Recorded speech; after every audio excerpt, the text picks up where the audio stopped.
2 seed is Justin McCoy. And Connor Brady already has advanced due to a forfeit by Pitt in this weight class.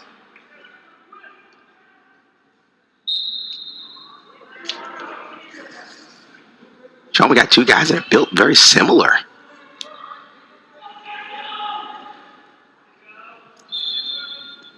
Josh McClure, the redshirt senior for North Carolina. LaRue's just a freshman. He's a redshirt. McClure won some matches at the ACCs a few years ago. He was an NCAA qualifier in 2019. Did not win a match at Nationals. Last couple of years, he's been a part-time starter for Coleman Scott in his lineup, splitting time with AC Headley. McClure happy to be in the Tar Heel lineup. He was not in the lineup for these ACC championships a year ago. LaRue, though, with the early shot. Yeah. Looks like a little leg cradle action here. He's just trying to get him over. That I don't know if I've seen a leg cradle like this from the front, usually from the side, but still stalemate, but that's creativity right there. And that's where you use your advantage. Your advantage is that you're a taller wrestler. Use your legs.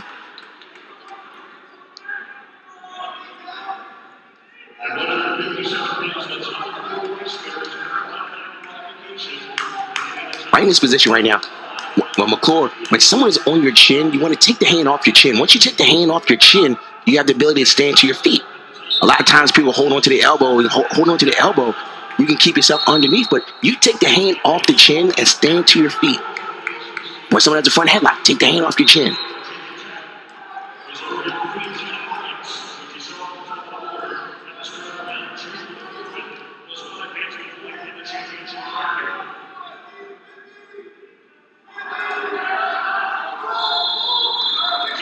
First time watching Brandon LaRue for Duke. Clearly he wants to get his underhook in.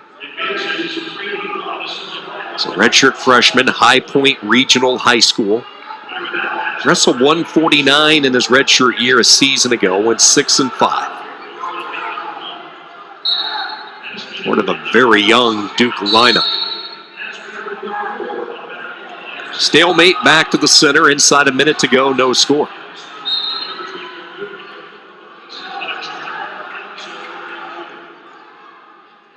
McClure in deep on a shot. Coming over the top is LaRue. He's going to try and put that foot on the mat, step over it. Now he's going to work up a lock at the small of the back. He needs to lock at the lower part of LaRue's back. Good job by LaRue to tie up. Again, using the length. Maybe in a danger position. Pops the edge side. Looks like McClure is in the best position to get the takedown here. Short time wrestling. And a stalemate is called. No points awarded. So we almost saw the danger zone count. Then we almost saw the 2. They are going to give McClure the 2. Okay.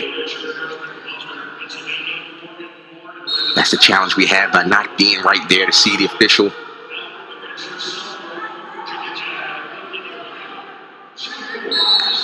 And LaRue unable to get away in the closing 7 seconds. So the takedown, we always mention, you'll hear it a lot throughout the day. Short time wrestling, Rock, so pivotal in these championships. Win each moment. Short time. Win each moment.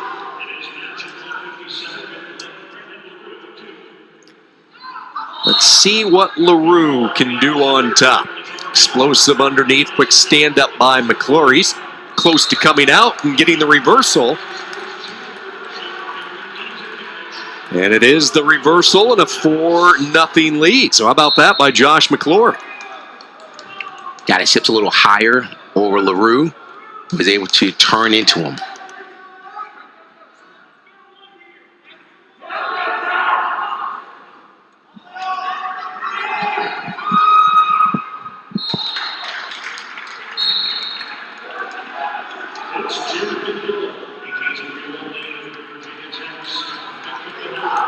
Good sound here.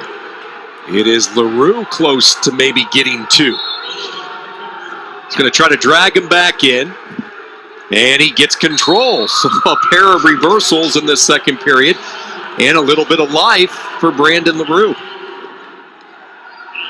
Glad he finished it up high, because at that point, if he did not finish it, McClure was still getting riding time. Even though it was LaRue that had the leg, McClure was getting riding time. Back to the same position. This is the same position that McClure had. He got the reversal. He's going to continue to get his hips high. Same scenario right here. And that's a count right LaRue trying to hang on to the leg. A warning coming from the official, and they will go back into the center. Brock, you mentioned a count there. Did they go with the count? Did not.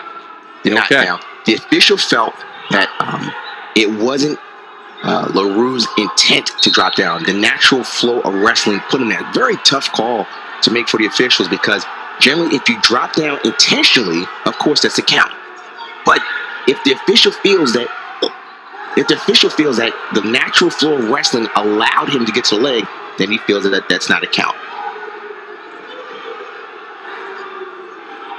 It seems like we go back to the same position that LaRue and McClure find themselves in. Same thing. He feels that it's the natural flow of wrestling that put him into grabbing that leg. Now, I'm sure that Coleman Scott and the UNC staff are hollering, "Hey, drop down!" But it's a judgment call.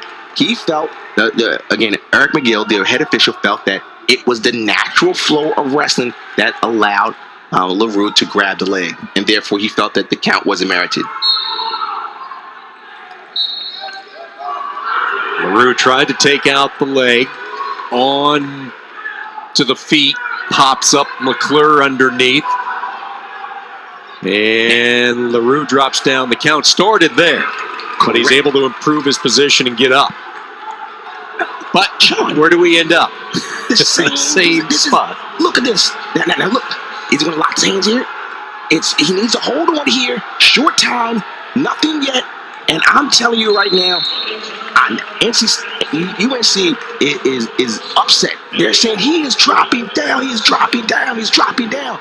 Once again, it's a judgment call. And you see him. You see him. You see, Coleman Scott is saying he dropped down to the leg.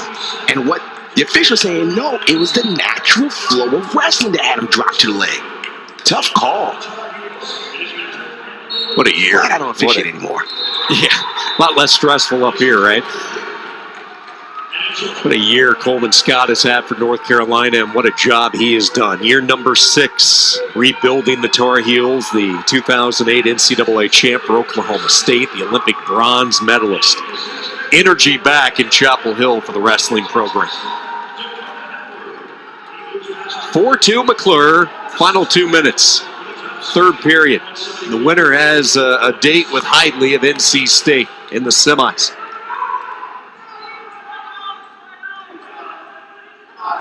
Very competitive match here.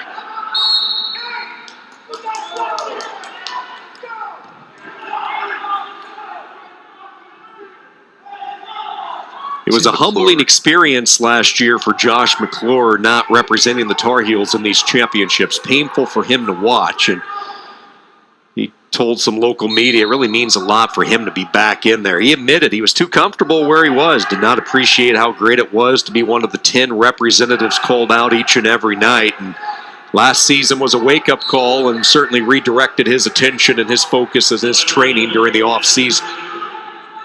All right. 4-3, 1 minute left. Let's see what happens. Riding time is not a factor. So if LaRue can get a takedown, he might sneak out a win here for Duke.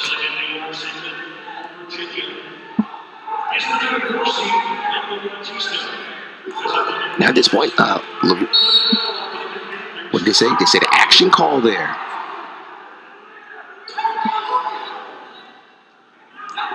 .39 seconds left. Let's see if LaRue has some offense here. He's got to create something going on here. Trying to dig in and underhook. Stall call on McClure. That's his first stall call, so no worries there. 4-3. McClure's got to continue to wrestle here, because if he steps out, it could be a problem for him. LaRue needs to shoot. There's the shot. He shoots in. Has his head smothered right now. A lot of pressure being applied in the hips on top by North Carolina's McClure. LaRue keeps digging in on that leg, trying to reposition. We're down to 5 seconds. A scramble toward the end. LaRue trying to get his leg clear. McClure hanging on, and North Carolina survives. Tight, hard-fought, 4-3 win. And Josh McClure, the senior, outduels the young freshman. We have a brick. We have a brick thrown by Duke. And Duke is going to question that last takedown. So break down the bricks here in the ACC Championship and how many are awarded, Rock, for these teams. Since every team has a qualifier. So here's the final sequence here. No control. LaRue is holding on to the left thigh of LaRue. So nothing has changed yet. I don't see anything whereby there was a takedown. I can't say that I agree with the brick throw here.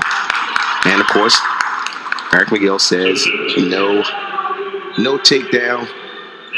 And McClure gets the win. So you asked me the question about bricks.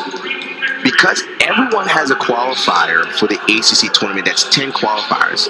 Therefore, you get 3 challenges or bricks. With those 3 challenges, if the official says, I did not overturn the call, or they say, look, I agree that the brick was thrown, and yes, I did not make the right call, then you keep your brick. But if you throw the brick and the official says, nope, I'm staying with my call, that means that the official keeps the brick, meaning that instead of having 3, you now have 2.